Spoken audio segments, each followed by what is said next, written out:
The Outsiders, pages 27 to 32. Good. Tim will fight fair if Dally don't pull a blade on him. Dally shouldn't have any trouble. Cherry and Marcia were staring at us. You don't believe in playing rough or anything, do you? Well, a fair fight isn't rough, Two Bit said. Blades are rough. So are chains and heaters and pool sticks and rumbles. Skin fighting isn't rough. It blows off steam better than anything. There's nothing wrong with throwing a few punches. Socials are rough. They gang up on one or two, or they rumble each other with their social clubs. Us greasers usually stick together, but when we do fight among ourselves, it's a fair fight between two. And Dally deserves whatever he gets, 'cause slash tires ain't no joke when you've got to work to pay for 'em. He got spotted too, and that was his fault. Our one rule, besides stick together, is don't get caught. He might get beat up, he might not. Either way, there's not going to be any blood feud between our outfit and Shepard's.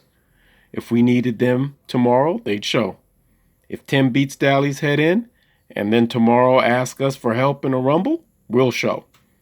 Dally was getting kicks. He got caught. He pays up. No sweat. Yeah, boy, Cherry said sarcastically. Real simple like. Sure, Marcia said unconcerned.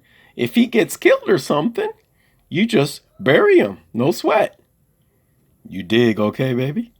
Two Bit grinned and lit a cigarette. Anyone want a weed? I looked at Two Bit admiringly. He sure put things into words good.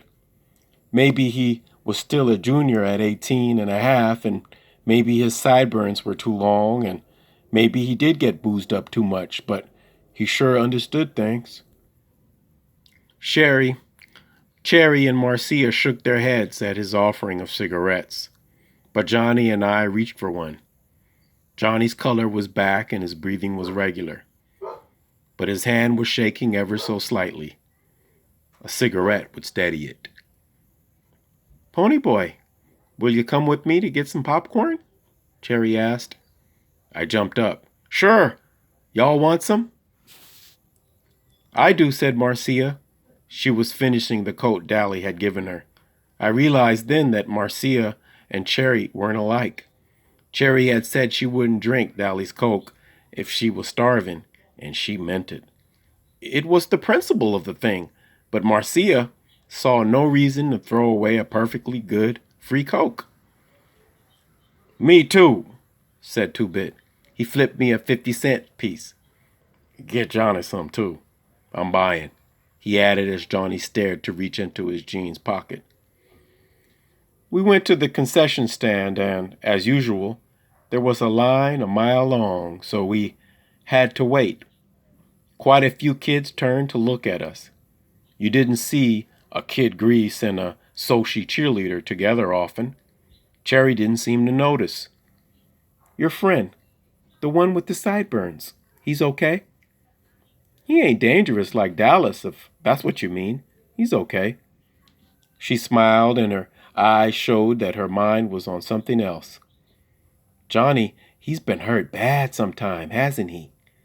It was more of a statement than a question. Hurt and scared.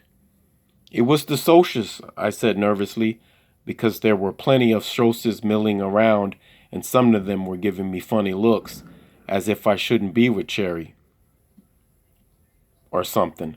And I don't like to talk about it either. Johnny getting beat up, I mean. But I started in, talking a little faster than I usually do because I don't like to think about it either.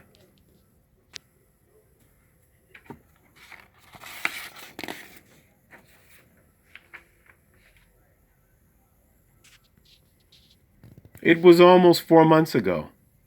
I had walked down to the DX station to get a bottle of pop and to see Steve and Soda because they'll always buy me a couple of bottles and let me help work on the cars. I don't like to go on weekends because then there is usually a bunch of girls down there flirting with Soda. All kinds of girls. Socials too. I don't care too much for girls yet. Soda says I'll grow out of it. He did. It was a warmish spring day with the sun shining bright, but it was getting chilly and dark by the time we started for home. We were walking because we had left Steve's car at the station. At the corner of our block, there's a wide, open field where we play football and hang out, and it's often a sight of rumbles and fistfights. We were passing it, kicking rocks down the street and finishing our last bottle of Pepsi, when Steve noticed something lying on the ground. He picked it up. It was Johnny's blue jeans jacket, the only jacket he had. "Looks like Johnny forgot his jacket," Steve said, slinging it over his shoulder to take it by Johnny's house. Suddenly he stopped and examined it more carefully. There was a stain the color of rust across the collar. He looked at the ground. There were some more stains on the grass. He looked up and across the field with a stricken expression on his face. I think we all heard the low moan and saw the dark, motionless hump on the other side of the lot at the same time. Soda reached him first. Johnny was lying face down on the ground. Soda turned him over gently, and I nearly got sick. Someone had beaten him badly. We were used to seeing Johnny banged up. His father clobbered him around a lot, and although it made us madder than heck, we couldn't do anything about it. But those beatings had been nothing like this. Johnny's face was cut up and bruised and swollen, and there was a wide gash from his temple to his cheekbone. He would carry that scar all his life. His white t-shirt was splattered with blood. I just stood there, trembling with sudden cold. I thought he might be dead. Surely nobody could be beaten like that and live. Steve closed his eyes for a second and muffled a groan as he dropped on his knees beside Soda.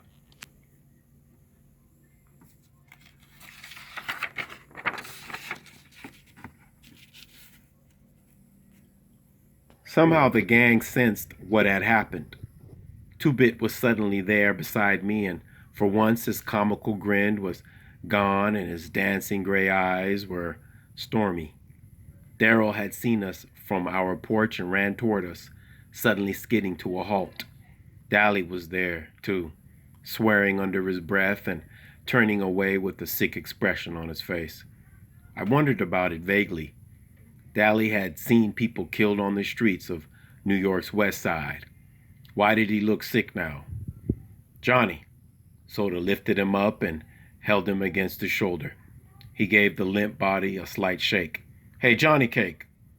Johnny didn't open his eyes, but there came a soft question. "Soda?" "Yeah, it's me," Soda Pop said. "Don't talk. You're gonna be okay." There was a whole bunch of them," Johnny went on, swallowing, ignoring Soda's command. "A blue Mustang full. I got so scared." He tried to swear, but suddenly started crying, fighting to control himself, then sobbing all the more because he couldn't. I had seen Johnny take a whipping with a 2x4 from his old man and never let out a whimper. That made it worse to see him break now. Soda just held him and pushed Johnny's hair back out of his eyes. "It's okay, Johnny Cake. They're gone now. It's okay." Finally, between sobs, Johnny managed to gasp out his story. He had been hunting our football to practice a few kicks when a blue Mustang had pulled up beside the lot. There were 4 soldiers in it. They had caught him, and one of them had a lot of rings on his hand. That's what had cut Johnny up so badly. It wasn't just that they had beaten him half to death. He could take that. They had scarred him. They had threatened him with everything under the sun. Johnny was high-strung anyway, a nervous wreck from getting belted every time he turned around and from hearing his parents fight all the time. Living in those conditions might have turned someone else rebellious and bitter. It was killing Johnny. He had never been a coward. He was a good man in a rumble. He stuck up for the gang and kept his mouth shut, good around cops. But after the night of the beating, Johnny was jumpier than ever. I didn't think he'd ever get over it. Johnny never walked by himself after that. And Johnny, who was the most law-abiding of us, now carried in his back pocket a 6-inch switchblade. He'd use it too. If he ever got jumped again, they had scared him that much, he would kill the next person who jumped him. Nobody was ever going to beat him like that again. Not over his dead body. I had nearly forgotten that Cherry was listening to me, but when I came back to reality and looked at her, I was startled to find her as white as a sheet. "All Socs are like that," she said. "You have to believe me, Pony Boy. Not all of us are like that." Sure, I said. "That's like saying all you greasers are like Dallas Winston. I'll bet he's jumped a few people." I digested that. It was true. Dally had jumped people. He had told us stories about muggings in New York that made the hair on the back of my neck stand up. But not all of us were that bad. Cherry no longer looked sick, only sad. "I'll bet you think the Socs have it made. The rich kids, the West Side Socs. I'll tell you something, Pony Boy, and it may come as a surprise. We have troubles you've never even heard of. You want to know something?" She looked me straight in the eye. "Things rough all over." "I believe you," I said. "We'd better get back out there with the popcorn, or Two-Bit think I ran off with his money." We went back and watched the movie through again. Marcia and Two-Bit were hitting it off fine. Both had the same scatterbrained sense of humor. But Cherry and Johnny and I just sat there, looking at the movie and not talking.